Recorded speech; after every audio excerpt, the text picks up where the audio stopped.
सबको जय सिया राम जी की। आज हम गणेश जी का मूषक वाहन का कहानी सुनते हैं। गणेश जी का मूषक वाहन कौन थे, किस प्रकार गणेश जी का वाहन बन गया ये मूषक, इस बारे में हम कहानी सुनते हैं। तो हम एक एक कहानी सुनते समय हम सोचते हैं कि गणेश जी का एक जन्म हुआ था। हम सीरियलों में तो यही देखा है, माता पार्वती और महादेव का पुत्र बनकर गणेश जी एक बार ही पैदा होते हैं और उसके बाद उनका कोई जन्म तो होते ही नहीं। तो यही कहानी हमने हर एक सीरियलों में देख रखा है। तो यहाँ पे मैंने पहले भी बोला कि हमारा 28 कल्प बीत चुका है। जो 28वां कल्प ये चल रहा है, ये भी ख़त्म होने वाला है। वैसे कलयुग चल रहा है मतलब। तो एक कल्प में 4 युग होते हैं। तो सत्ययुग, त्रेता युग, द्वापर युग और कलयुग, ऐसे 28वां कल्प ये चल रहा है और 28वां कल्प का कलयुग चल रहा है। तो ये भी ख़त्म होने वाला है। तो 28 कल्प में भी ये कहानी अलग अलग होते हैं। हम एक पुराण पढ़ते समय सोचते हैं कि विष्णु पुराण पढ़ेगा तो उस पुराण में तो विष्णु भगवान ने ही सृष्टि किया, और शिव पुराण देखेंगे तो महादेव ने ही सृष्टि का जो कार्य किया, उसमें महादेव बड़ा है। शिव पुराण में महादेव बड़ा, विष्णु पुराण में विष्णु भगवान बड़ा, देवी पुराण देखेगा तो देवी माँ ने सृष्टि किया। और अलग अलग जैसे 18 पुराण है हमारा, तो अलग अलग हमें उसमें वर्णन मिलते हैं। तो गणेश पुराण देखिएगा तो गणेश जी को परब्रह्म कहते हैं। गणेश जी ही सबसे बड़ा है, गणेश जी से ही हर चीज़ के लिए पूजा करते हैं। तो ये अलग अलग देखे हम भी जो हमारा मन में भी डाउट हो जाते हैं, उसमें ऐसे लिखा है, इसमें ऐसे लिखा है, ऐसे क्यों। तो ये कल्प का जो अंदर होते हैं, तो ऐसे ही कहानी में भी थोड़ा थोड़ा परिवर्तन होते हैं। तो जैसे ही मैंने पहले बोला, जो 2000 में जो चल रहा था वो नहीं है 2021 में चल रहा है। तो रिवाज भी थोड़ा बदल जाते हैं, इंसान का जो जीने का तरीका भी कुछ बदल जाते हैं। तो हमारा कहानी नहीं है जो हमारे पूर्वजों का कहानी, ऐसे ही जो अलग अलग कहानियाँ आ जाते हैं।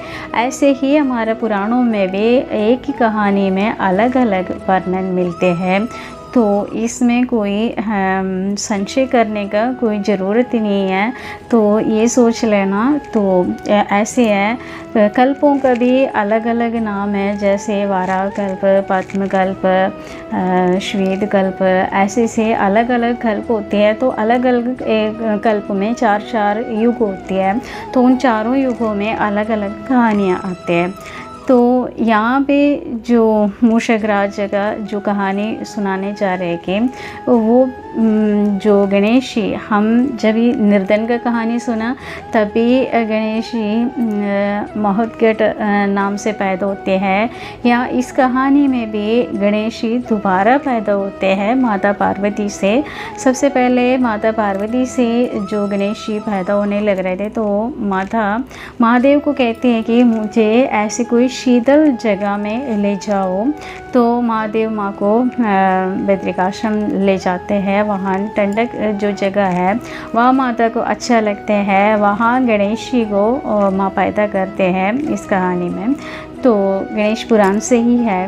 तो वहाँ माता जब गणेश जी को पैदा करने के बाद माता को बच्चे को देके अत्यधिक प्रसन्न हो जाते हैं।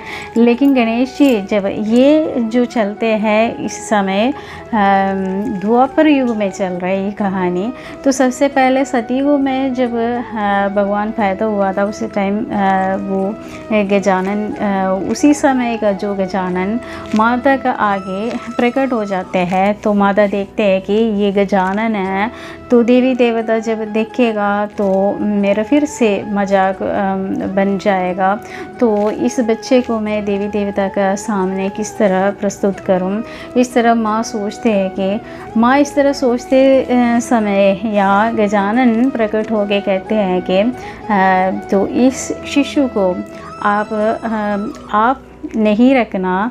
मेरा जो तपस्या कर रहा है महिष्मती का राजा है, राजा वरानन और उनका पत्नी पुष्पी मेरा तपस्या कर रहे हैं संतान के लिए। तो आप इस संतान को, जो गजानन को उनका जो तपस्या कर रहे थे, तो वहाँ पे उनको तो बच्चा पैदा हुआ, लेकिन उनका बच्चा राक्षसी उठा ले गया। इसलिए रानी पुष्पी अभी अबोध अवस्था में है। तो आप इस बच्चे को वहाँ महिष्मती राज में पहुँचाओ, ऐसे कहते हैं। तो महादेव गजानन का जो बात सुनकर नंदीश्वर को कहते हैं कि इस बच्चे को आप नंदीश्वर आप महिष्मती तक पहुंचाओ। तो किसी को पता नहीं चलना चाहिए।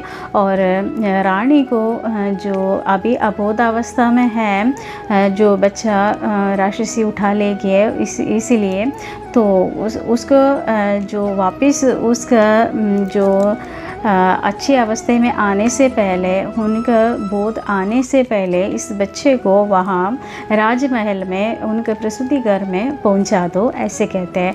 तो नंदीश्वर इस बच्चे को लेके वहाँ पहुँचते हैं। तो उसके बाद जब वहाँ बच्चे को रख के नंदीश्वर तो वापस आ गया। तो जैसे ही रानी को बोध आ गया, तो रानी देखते हैं कि ये तो गजानन है। तो रानी इस बच्चे को देख के डर जाते हैं। तो ये समाचार तो राजा के पास भी चले जाते हैं। बच्चा अजीब बच्चा पैदा हुआ, एक हाथी का सिर वाला बच्चा पैदा हो रहा है। इसलिए इस बच्चा अपशकुन दिखते हैं, ऐसे कहते हैं। तो जो अमात्यगण सारे, जो राजभवन में जितने भी लोग थे, वो लोग सब राजा को समझाते हैं कि ये बच्चा दिखता है कि अपशकुन है, क्या पता ये हमारे राज्य के लिए भी अच्छा नहीं हो। तो उससे पहले इसको आप कहीं भेज दो, इसको इस महल से ही दूर कर दो। कोई कहते हैं इसको मार डालो, कोई कहते हैं कि राज्य से बाहर निकालो, कुछ ही कर लो। ये महल से, इस राज्य से, जो महिष्मती से, उसको दूर करने के लिए कहते हैं। तो राजा अपने प्रजागण का और अमात्यगण का बात सुनकर उस बच्चे को दूर जंगल में छोड़ के आने के लिए कहते हैं।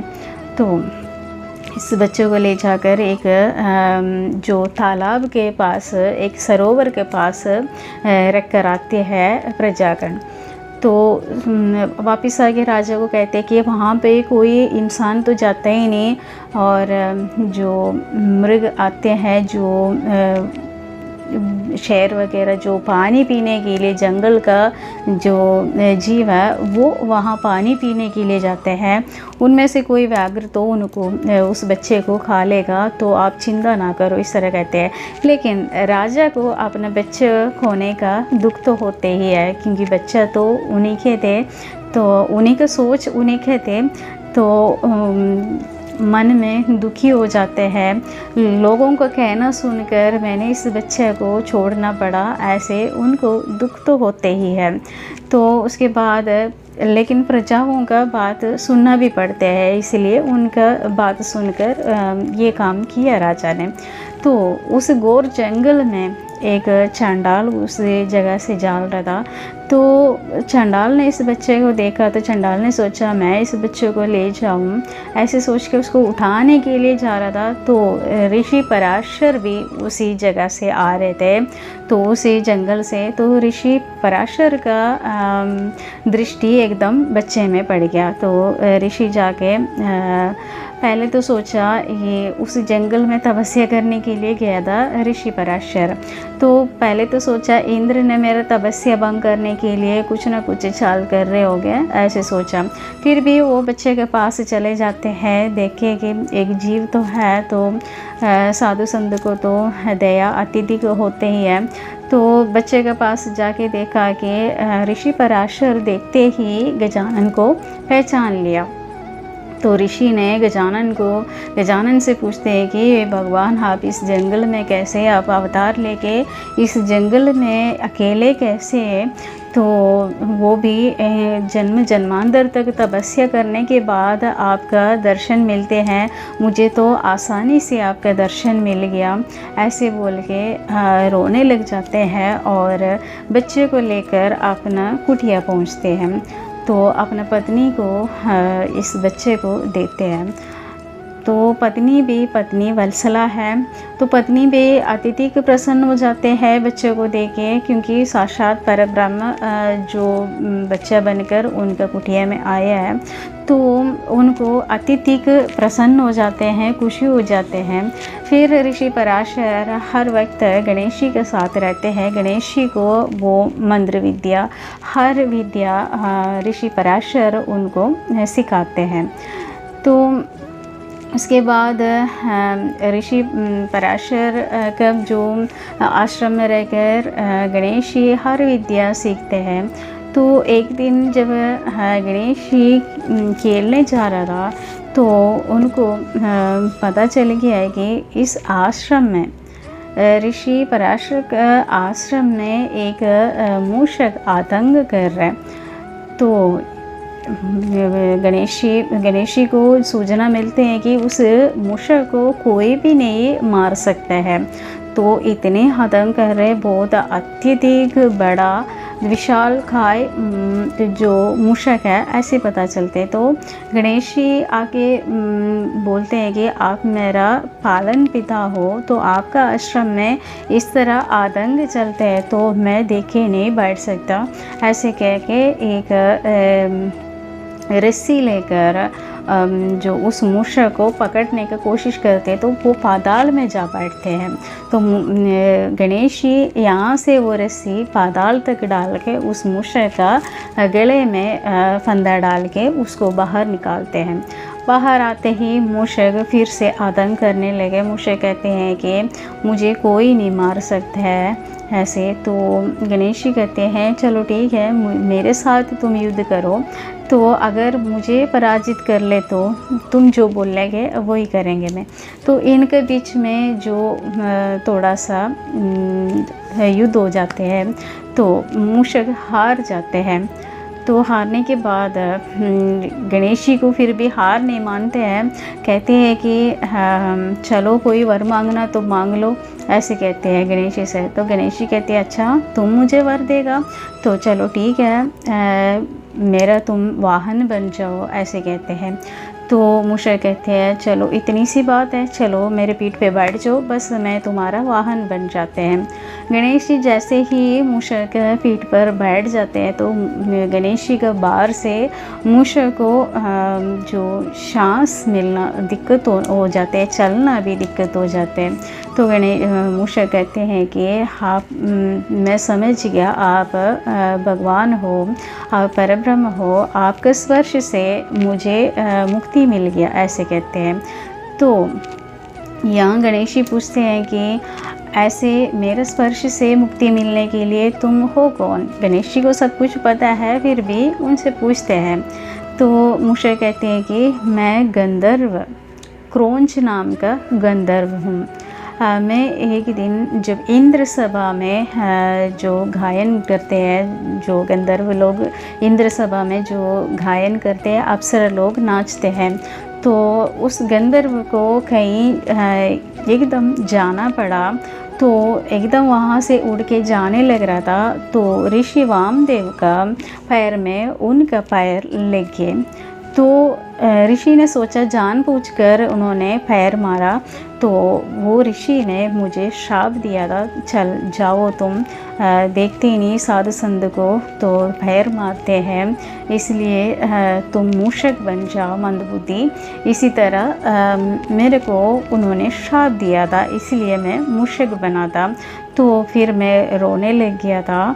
तो मेरा रोना देखे ऋषि वामदेव को दया आ गया। तो उन्होंने ये कहा है कि किसी दिन तुम्हारा स्पर्श, जो गणेश जी का स्पर्श तुम्हारे पीठ पर हो जाएगा, उसी समय तुम फिर से गंधर्व बन जाएंगे, ऐसे बोला।